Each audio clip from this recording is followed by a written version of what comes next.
Hello and welcome to Revolutionize Your Relationship. I am your host, Eva Blake. And in this series, I am talking to a variety of experts who are uniquely qualified to educate and empower you to master mind and body intimacy, to unleash your passion, and to create everything that you want in life and in love, because you are absolutely worth it.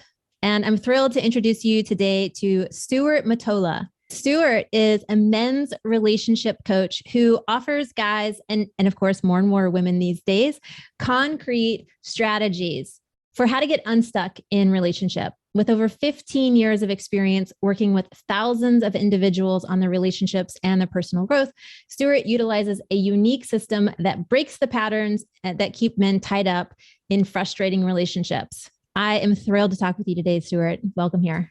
Thanks, Eva. Great to be with you. Beautiful. So I love that you are supporting people to get out of what has been where they've been tied up and into freedom.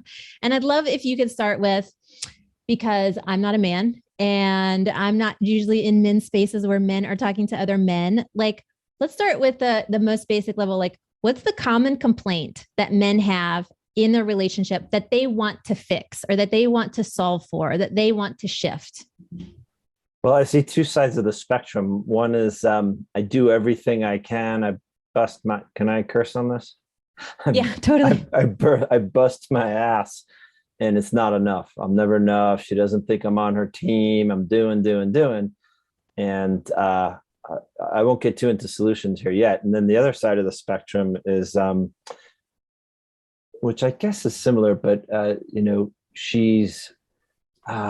she's always coming after me. She's always on top of my shit. And I put this there and I didn't put this there properly. And I left the dish in the sink. And it's just like, well, what's really important here? And why are you getting on me about that little stuff, Mm-hmm.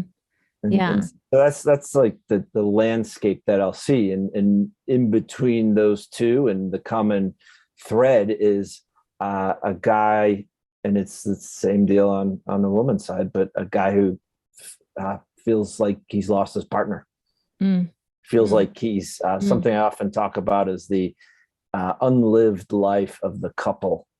What does that mean? It's like they're two passing ships in the night.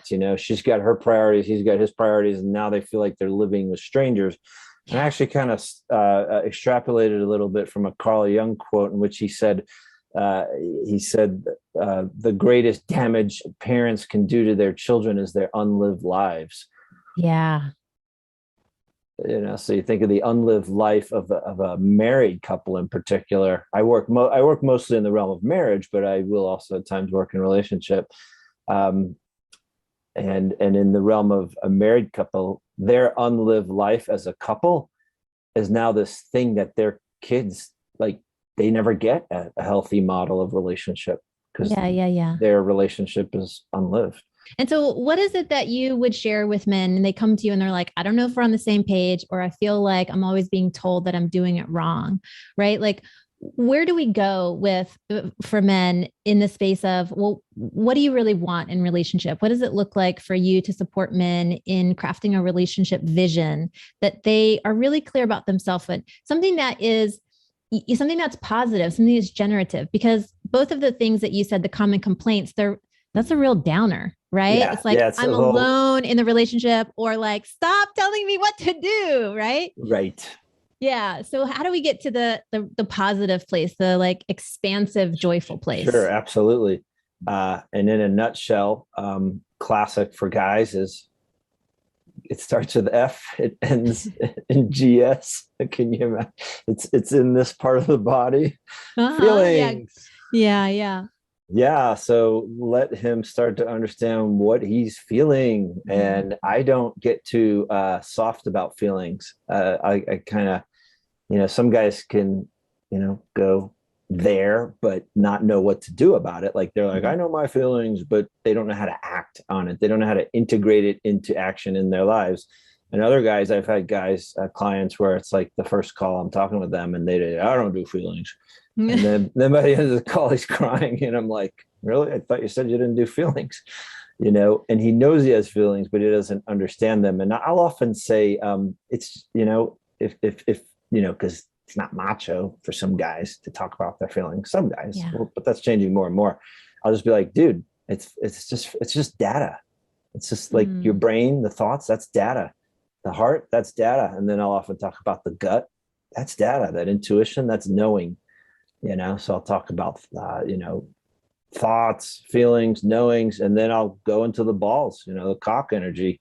And that's often more of that want, that what you were talking about. So if I can get them grounded into their wants and needs, because often those are vacant. So why do you think he's pivoting off of his partner?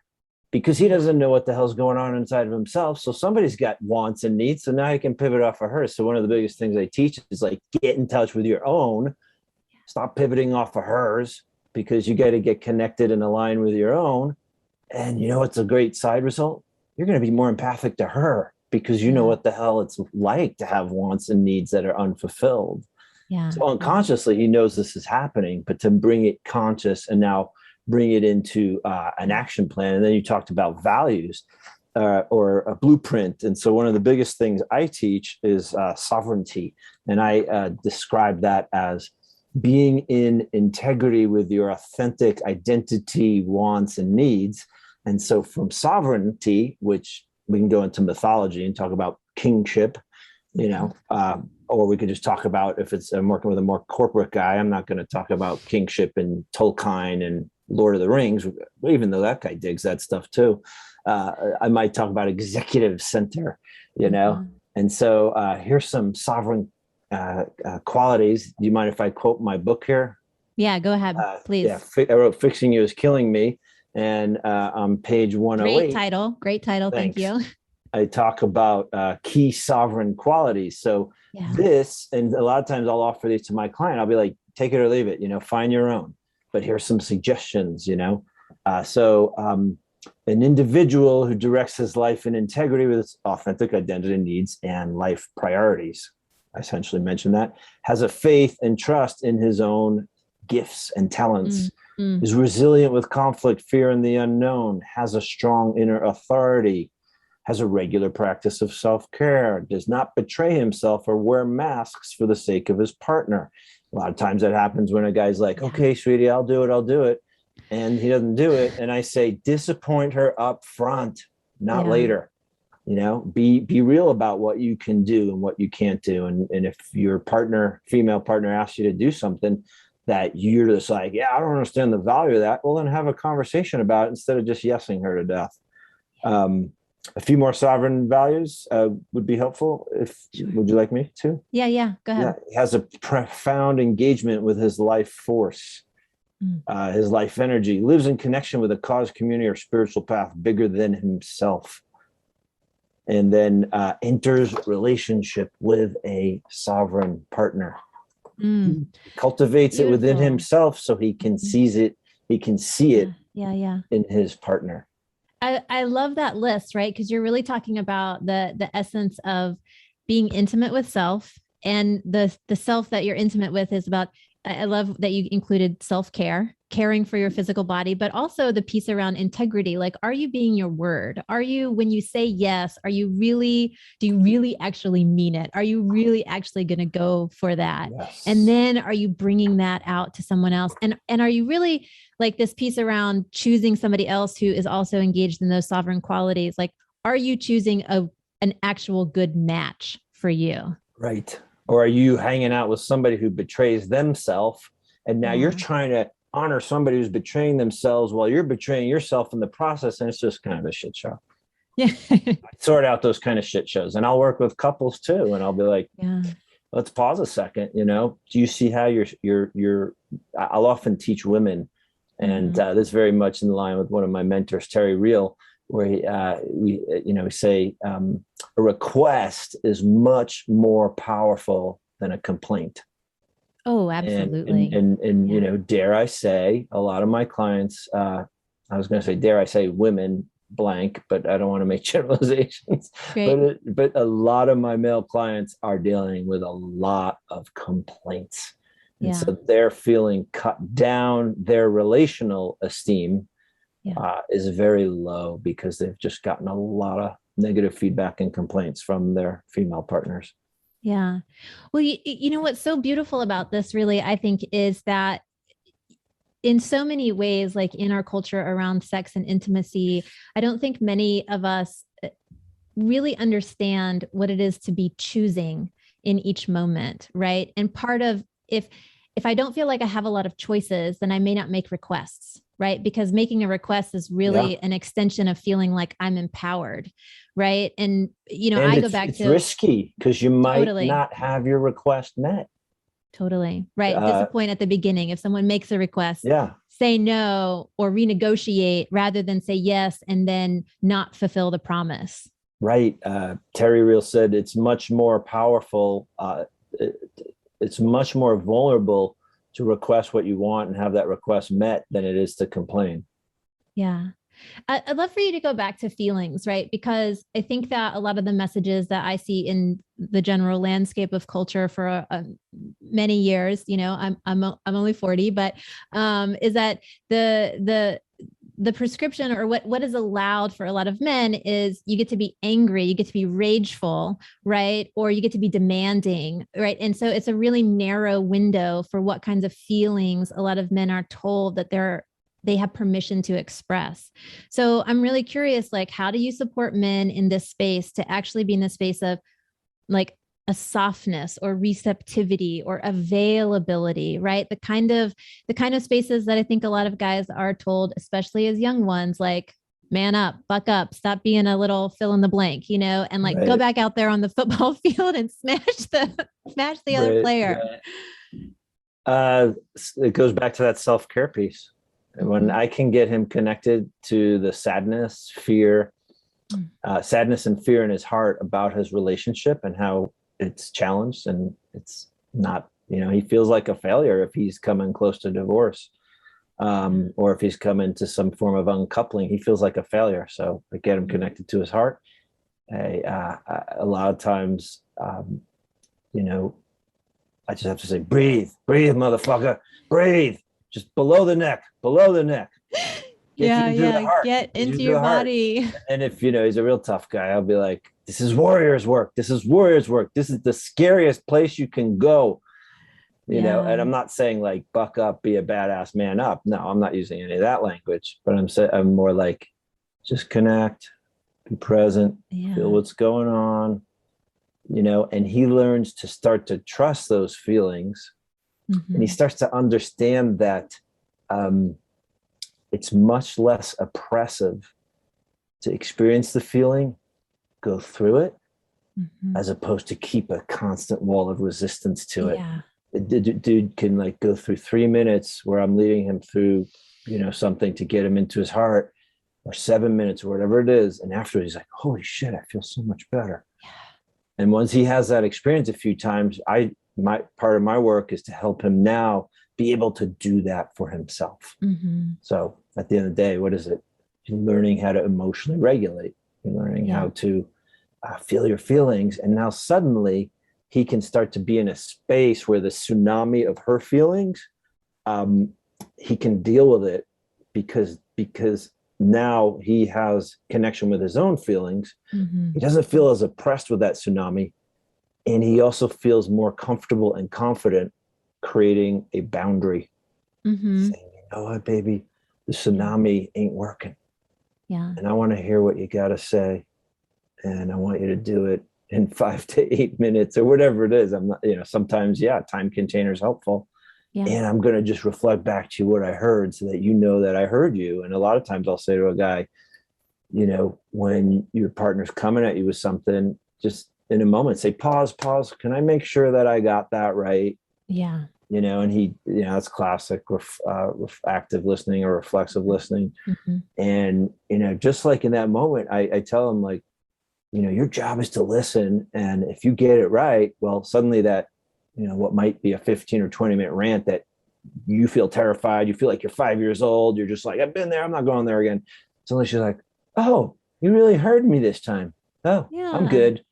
So she doesn't really need to go on Yeah. much more. Yeah. And she feels really heard. And at the end of the day, that's the lived life of the couple where Yeah. you're visible, you're present, you're connected. And in all this work that we're talking about, it's risk. And I love something Mm-hmm. that Tony Robbins said. and this relates to this theme of passion in relationship. And he says the amount of passion in a relationship is commensurate with the amount of risk or uncertainty the relationship can tolerate. I'll say that again. The amount of passion in a relationship is commensurate with the amount of uncertainty and risk it can tolerate. Yeah. If you have, I'm totally with you. And I'm totally with you, because I think if your relationship has trust and you are in a good place with each other, then you actually can tolerate a great amount of risk. You can tolerate a great amount of uncertainty. If I trust you because I've been vulnerable with you over and over and over again, and you've been there for me, with me, we've been together in it, then I can actually go deeper with you, or I can risk more. I can be like, okay, now I told you that fantasy, but let me tell you about this fantasy. Or I told you I wanted to have a garden, but what I really want is I really want to sell the house and move to the south of France. Like, do you want to go?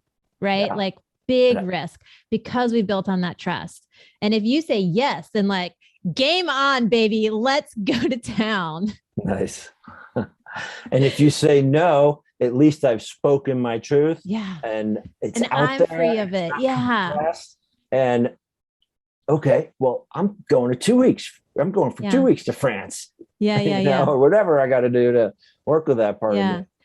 I love what you said, really, because you started out with, when I am in touch with me, when I'm clear about what's happening inside of me, then I actually create more space in myself, but in relationship with you, right? Because as you were saying, like the tsunami effect is like, when I have really felt like somebody else's feelings were a tsunami for me personally, is when I was doing this to myself, right? Like when I was pushing so hard against my own stuff that anything else outside of me was like, I was standing under a waterfall, just like bang, bang, bang. Right. But as soon as I created a little space in myself, then I was like, okay, actually I can work with this. I can interact with it in a way that is loving, which is where I really want to be, rather than combative or just running away.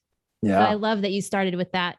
And I appreciate that you extrapolated how his lack of boundary on the external with his partner is also the same as his lack of boundary internally with himself, about how he's beating himself up, or how he's over compartmentalizing.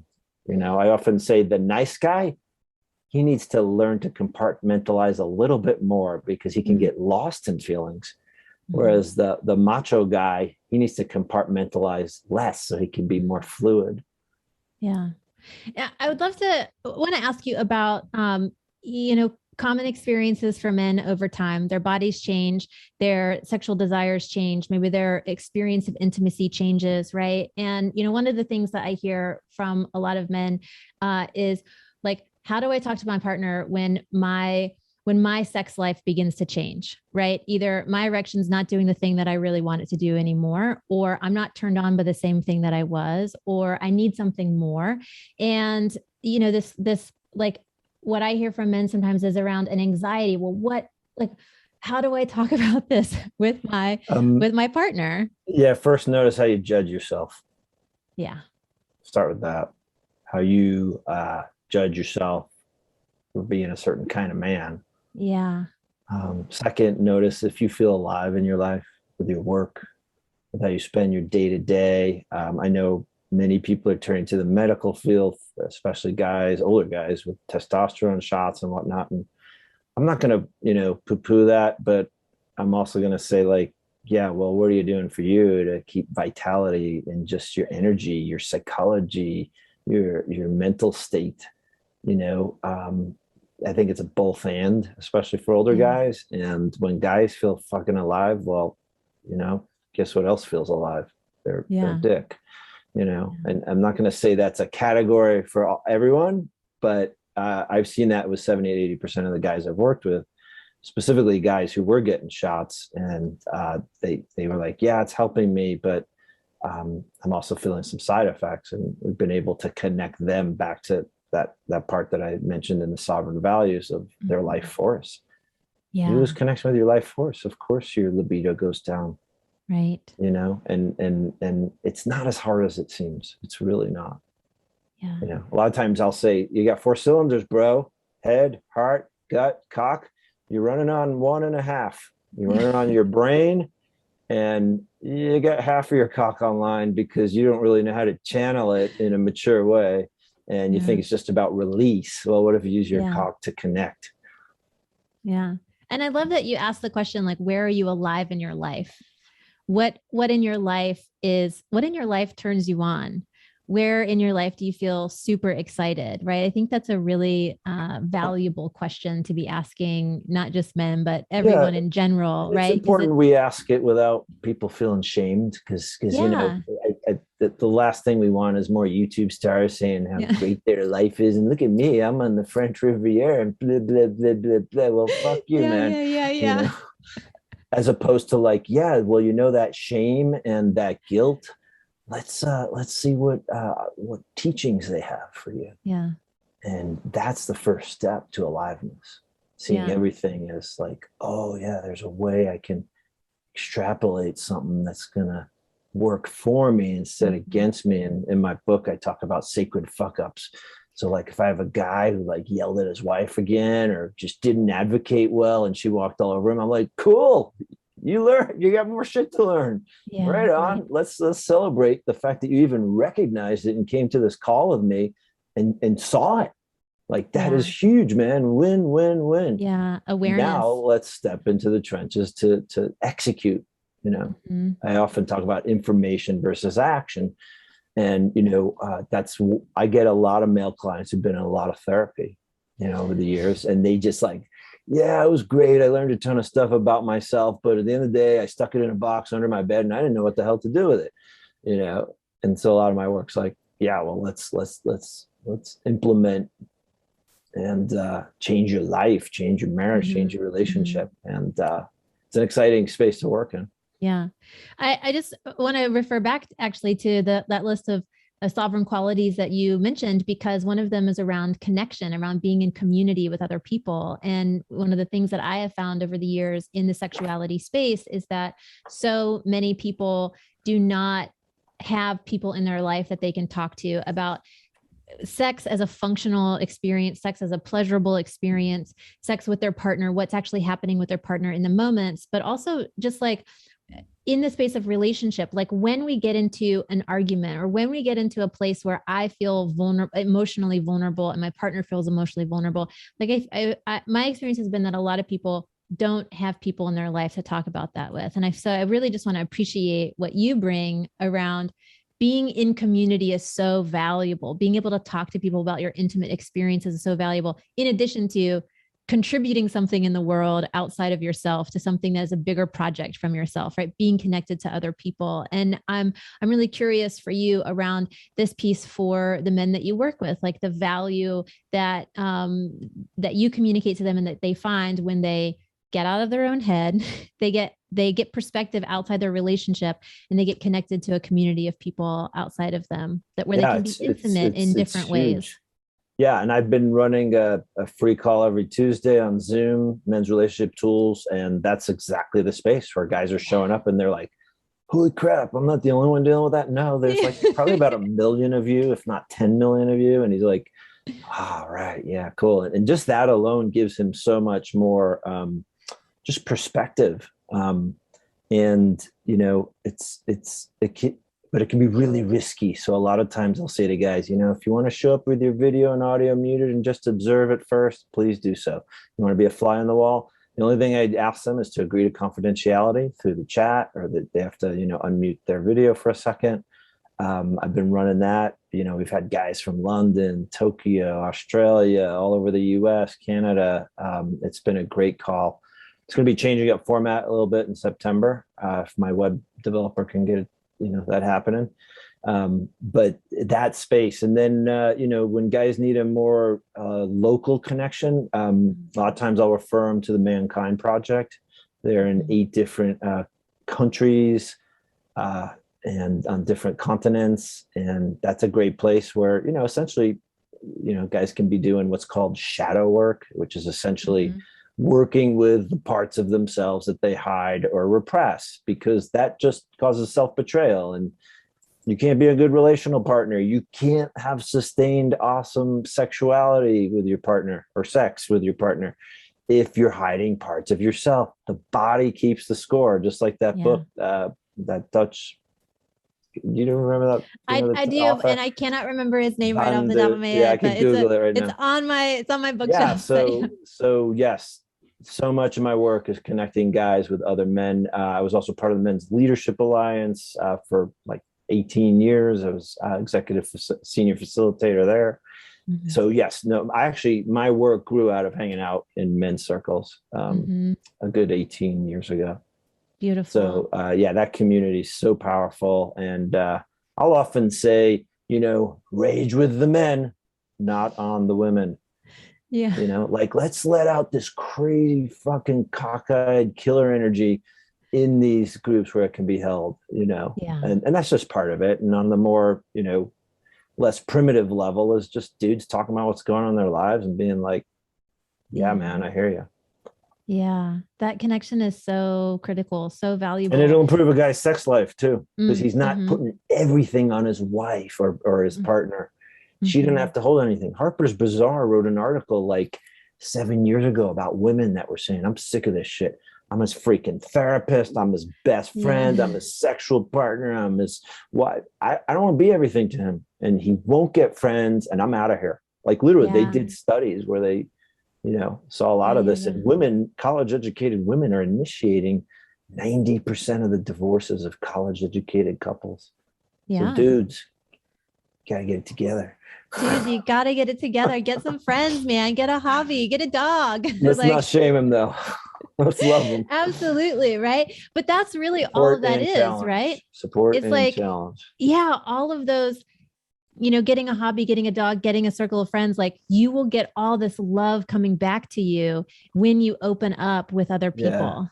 And there's a thing though, because those guys were taught to perform and execute and, provide and protect. And so if I kick ass at work and I'm making good money and I'm bringing it home, why do I have to do anything else? The culture never taught me that there was anything else. Well, you hit midlife and you hit divorce, you crash into a wall. Well, now you're getting your why. Yeah. I mean, there's so many opportunities, so many beautiful opportunities for connection, especially when, as you mentioned just a moment ago, when a man, when a woman, when any person realizes that they're not the only one who's having that experience, right? I mean, you're essentially speaking to the crisis of humanity in Western civilization, lack of purpose, belonging, meaning, and identity. Charles Alexander, I think it's Charles Alexander, did a study with opioids and mice, and they showed that when the mouse was isolated, it got addicted to the drugs, and when it wasn't, it didn't, because it had its tribe, its family, its community. And Western civilization's done a poor job of keeping us connected to identity, purpose, belonging, and meaning. Because of technology. Yeah. And I'm not poo-pooing technology, but we have to balance both and. Yeah. So. Right. So get onto the Zoom call on Tuesdays. Men out there, get onto the Zoom call, right? Reach out to your friends, have a heartfelt conversation, open up, do that inner intimacy work, get really clear on what it is that you want and desire. Stuart, thank you so much for bringing so many options available in relationships, so many ways that we can get in tune with ourselves and in tune with somebody else. Thank you so much for participating here. Thank you, Eva. Thank you very much. I love it. And everyone else, come back tomorrow. There's going to be another juicy training, interview, storytelling here for you at Revolutionize Your Relationship.